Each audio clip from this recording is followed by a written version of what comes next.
Okay, so I'm back here with Dr. Shannon. We're gonna talk about a place that a lot of people probably don't know exists in the Chaffee Zoo. Where are we right now? Ah, gotcha. So we're in the Chaffee Zoo Hospital. So this is where, you know, all of the magic happens, we like to say.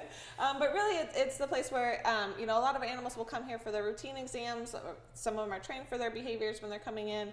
And then pretty much everything in this hospital is also portable that we can take out to the animals in the field as well. So, you know, like the elephants don't have to come down to the hospital. We can bring everything to them, which is really nice, but a little bit different than your classic human hospital. So, you know, I was listening to you talk a little bit earlier, and Dr. DeMero was talking about, you know, the differences between being an MD and a vet, and the anatomies of all of the animals here are completely different. I mean, how does that impact your ability to be a vet and to serve all the animals? Well, we start out by saying real doctors treat more than one species, but no, I mean, the big thing is, yeah, there's a huge difference with all of our animals, and it's just being aware of that, just because, you know, this species may also be an equid, it may process medications, it may react to things completely different than your domestic horse.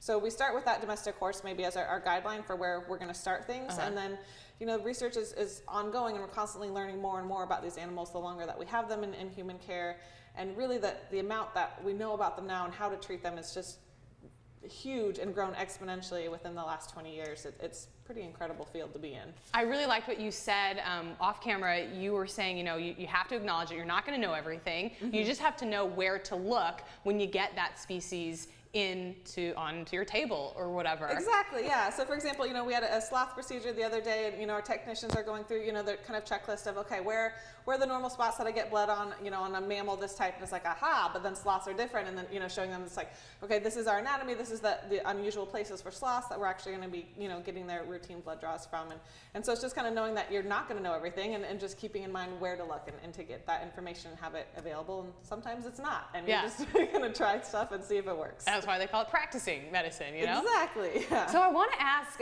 you know, the zoo was shut down for a little while, and you didn't have humans here. Did you see any changes in any of the animals? You know, we get that question a lot. To be honest, not really. So, I mean, even though there weren't all of the guests here, there's still our staff. So our hospital staff is still here, the keeping staff is still here, so the animals are still getting those interactions. You know, they may be paying more attention to us, you know, when we're going by and what we're doing, and, you know, a little bit more interactive that way. But we didn't see anybody, you know, go through signs of, you know, depression or really looking around, you know, out there to see. They definitely got excited when, you know, folks came back and there was more to look at, but there was not a huge change for most of them in their daily life. Well, that's good to hear, because I mean, I notice my dog gets depressed sometimes. I can tell a change in his attitude. Okay, I want to hear, you know, you're the chief veterinarian officer here. Who's your favorite animal? Oh, I get that question all the time, but I don't have one. No? So, yeah, it's part of why I'm a zoo vet, is because I love all of them. All of these species are so cool and so unique, and, you know, it tends that your favorite of the time is usually whoever's, you know, not doing well and you're dealing with the most right now.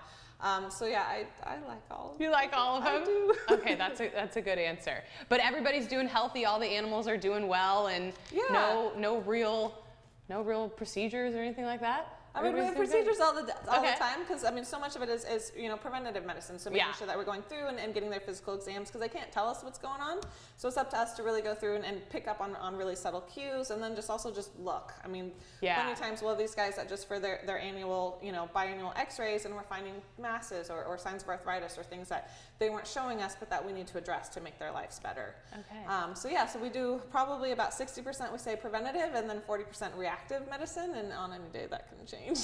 And tell me about the team here that's under you. Gotcha. So there's myself, then there's also Dr. Michael Wenninger, who's our associate veterinarian. We have 2 veterinary technicians, Javier Mendez and Brianna Ayala, and then we also have a hospital keeper who takes care of all the animals that we have in hospitalized care or in quarantine. Okay, so a whole team making sure that the animals are healthy. You probably didn't even know it was here. They gave me a tour. It's really awesome. I mean, you got a lot of knowledge up there, Dr. Shannon. Thank you so much for showing me again. Thank you. Thanks for coming out.